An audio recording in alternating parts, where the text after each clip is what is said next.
tama, kay Marcoleta may pag-asa pero sana habang nagpapagupit at chinichikahan tayo ng barbero, tama po yung gupit, hindi ba?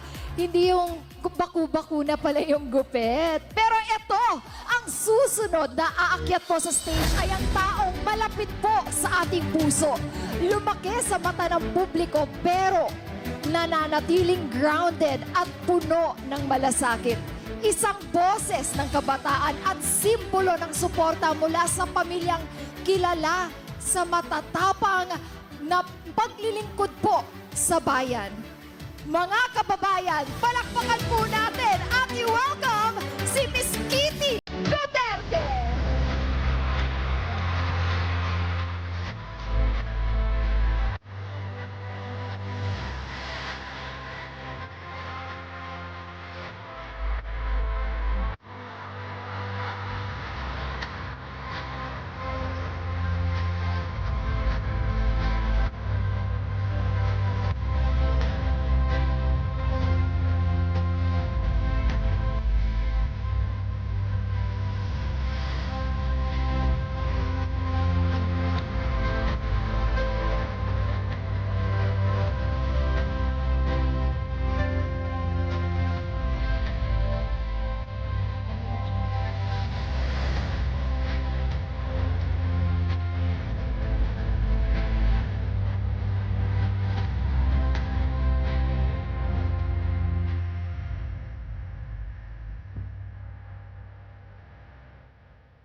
Magandang gabi sa inyong lahat. Ako si Veronica Kitty Duterte, bunsong anak ni Pangulong Rodrigo Roa Duterte.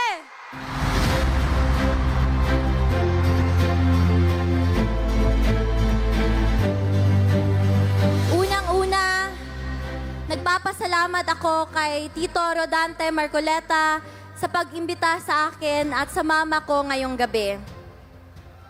Pasensya na po at medyo natagalan kami dahil may klase po ako buong araw kanina. Ang mama Hanilet ko rin po pala ay taga rito sa Bulacan.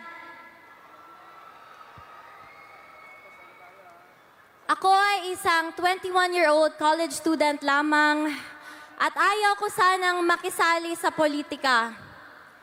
Pero nang dahil sa pagkidnap at pag-abuso nila sa tatay ko, nandito ako ngayon para ipaglaban hindi lamang ang pamilya ko, kundi ang bansang Pilipinas.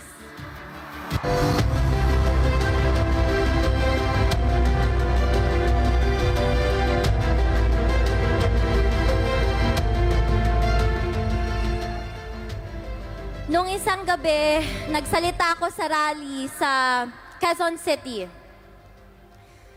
At sa pagtitipon na yon, naramdaman ko ang walang sawang pagmamahal at pagsuporta kay PRRD, sa amin na pamilya niya, at sa Duterten.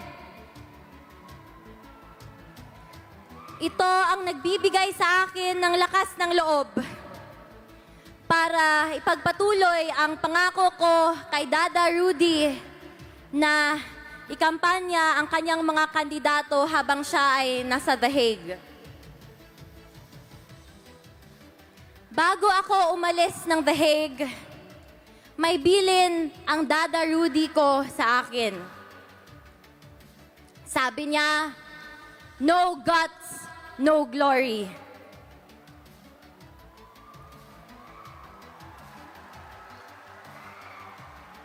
Sa mga kababayan ko, sa kapwa kabataan, tayo ng tama dahil dito nakasalalay ang kinabukasan nating lahat.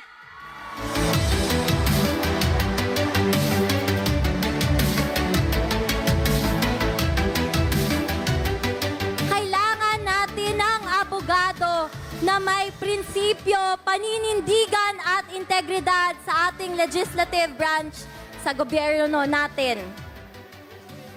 Tito Rodante Marcoleta, my senator. Number 38 sa balota.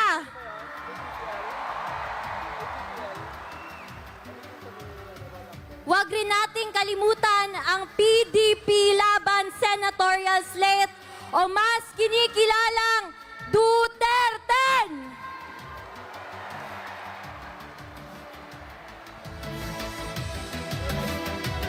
Iaabot ko muli ang mensahe ni Tatay Digong sa bawat Pilipino.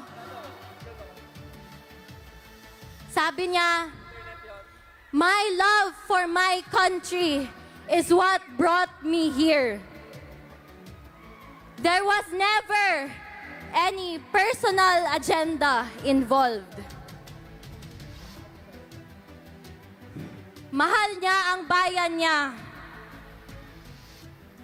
Yun lang po at maraming salamat. God save the Philippines! Pilipinas! Duterte pa rin! Tatay Digong, hindi ka nag-iisa. Milyon-milyong puso ang kasama. Ang bayang minahal mo ng tapat. Hindi kailanman lilimot sa iyong hirap. Isa ulit palakpakan para